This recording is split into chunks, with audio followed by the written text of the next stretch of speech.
Students, जैसा कि मैंने आपको पिछले लेक्चर में रेजिडेंशियल स्टेटस के बारे में आपको सिखाया है, आज के लेक्चर में मैं आपको पढ़ाने जा रहा हूं कि the tax incidence on different income in different situation.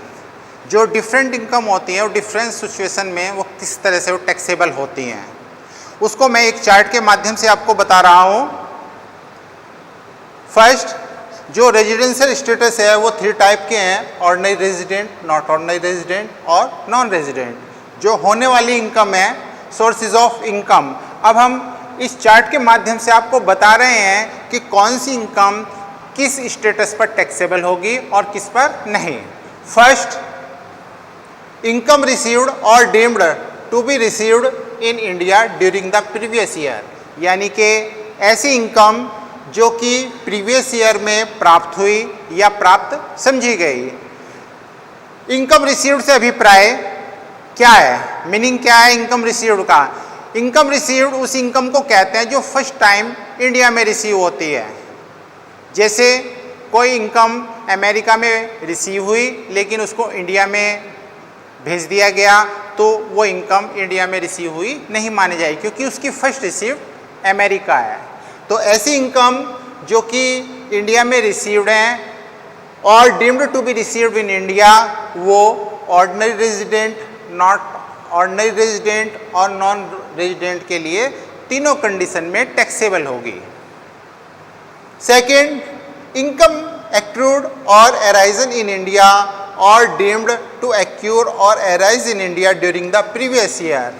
ऐसी इनकम जो इंडिया में एक्यूर हुई यानी कि उपार्जित हुई या उसको भारत में उदित हुआ, एक्रूड अराइज हुआ, समझ लिया गया, वो इनकम भी ordinary resident, not ordinary resident और नॉन रेजिडेंट तीनों कंडीशन में टैक्सेबल होगी। यहाँ पे एक्रूड का मतलब होता है ऐसी इनकम जिसको रिसीव करने के राइट्स हमने ले लिए हैं, उसको हम एक्रूड बोलते हैं। अराइज का मतलब होता है जब हम उसको अपने अकाउंट में शो करेंगे, प्रदर्शित करेंगे, तो वो कंडीशन अराइज कहलाएगी।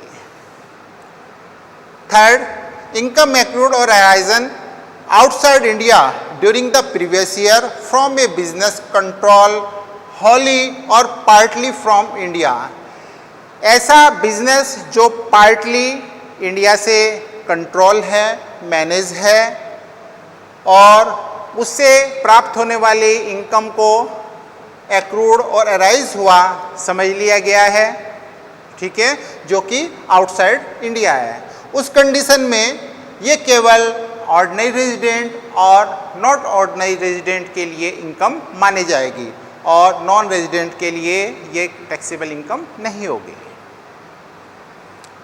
फोर्थ, इनकम एक्रूड और अराइज आउटसाइड इंडिया। ऐसी इनकम जो भारत के बाहर एक्रूड और अराइज हुई during the previous year from a profession setup in India. जो प्रीवियस ईयर में जो प्रोफेशन है सेटअप इन इंडिया है, उस कंडीशन में भी ये ordinary resident, not ordinary resident के लिए टैक्सेबल इनकम होगी और नॉन रेजिडेंट के लिए नॉन टैक्सेबल इनकम होगी। इनकम रिसीव्ड एक्यूरिंग और arising to him outside India. ऐसी इनकम जो रिसीव्ड और अराइज भारत के बाहर होती है, आउटसाइड इंडिया है, ड्यूरिंग द प्रीवियस ईयर, उस कंडीशन में ये केवल ऑर्डिनरी रेजिडेंट के लिए टैक्सेबल मानी जाएगी और not ordinary resident, non resident की कंडीशन में ये एग्जेम्प्ट होगी, नॉन टैक्सेबल होगी। 6, income earned and received outside India during the past year but remitted to India in the previous year।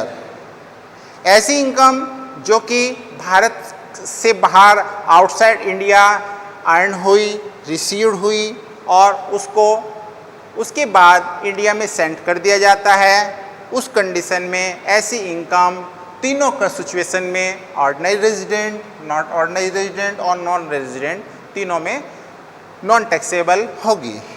इसको हम ऐसे भी कह सकते हैं past untaxed income both the India during the previous year. Previous year में जो पास्ट अनटैक्स्ड इनकम है उसको इंडिया में सेंड किया गया, वो भी तीनों में नॉन टैक्सेबल होगी।